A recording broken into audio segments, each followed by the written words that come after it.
Halo Sobat Cawan Karya semua, kembali lagi di channel Cawan Karya bersama saya Neza. Nah, di video kali ini, video yang sangat spesial, dimana episode kedua video ini dibuat yang bertema dengan podcast ya.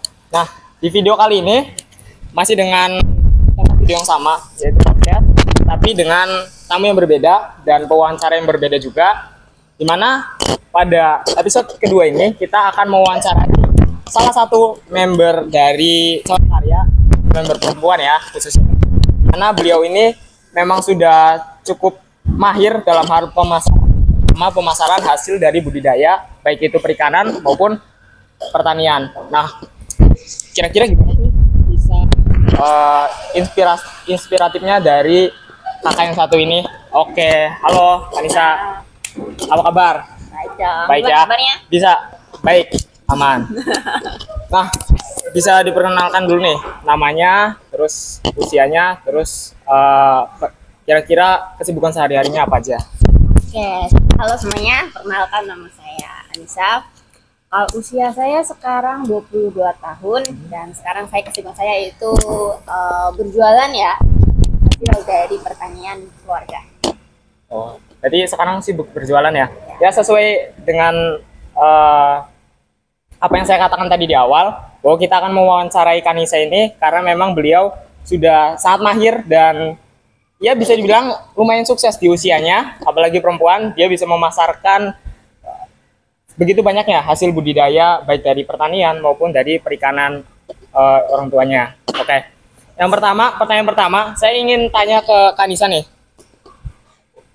Awalnya gimana sih Kak?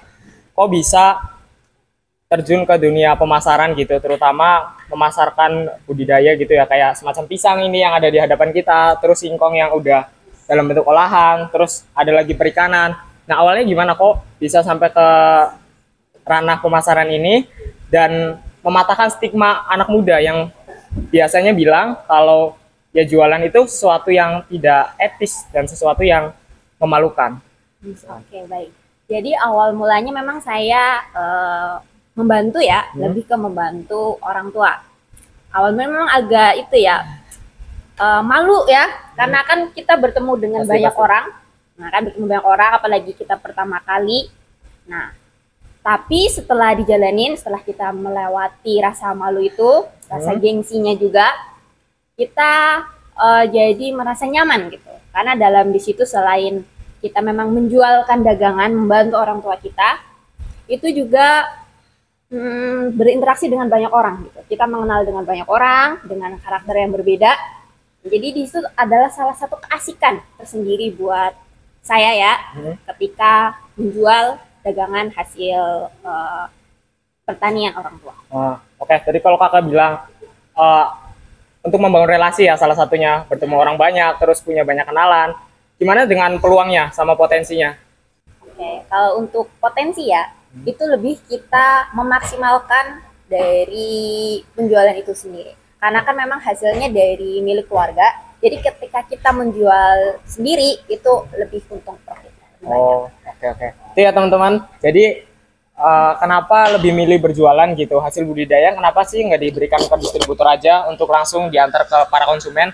Ya tentunya untuk memaksimalkan profit ya. Ketika semuanya dikuasai, baik dari produksi, kemudian distributornya juga dipegang, otomatis profit yang dihasilkan itu bisa lebih tinggi gitu. Nah, oke. Setelah tadi kita udah tanya-tanya beberapa hal terkait dengan teknis pemasaran ya. Selanjutnya kita kan melihat kakak ini sebagai sosok pemuda yang berbeda nih, dimana seorang pemuda perempuan gitu kan bisa berjualan sendiri, terus juga mau membantu orang tua dalam hal memasarkan hasil budidaya. Nah, kira-kira menurut kakak nih, apa sih karakter yang paling menentukan kenapa kakak ini bisa kelihatan berbeda dari anak muda yang lainnya?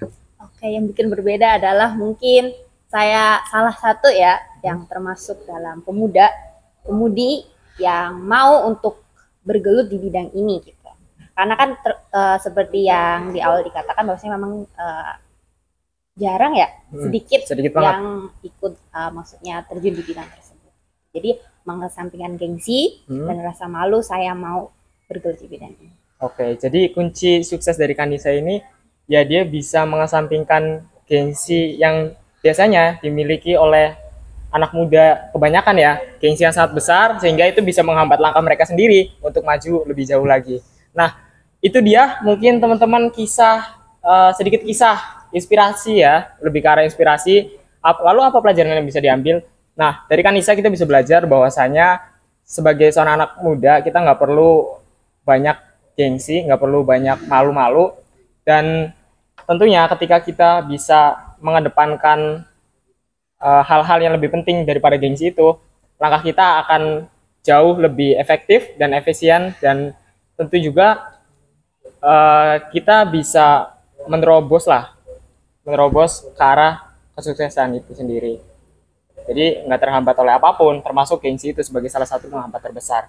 Ya mungkin itu aja ya podcast kali ini.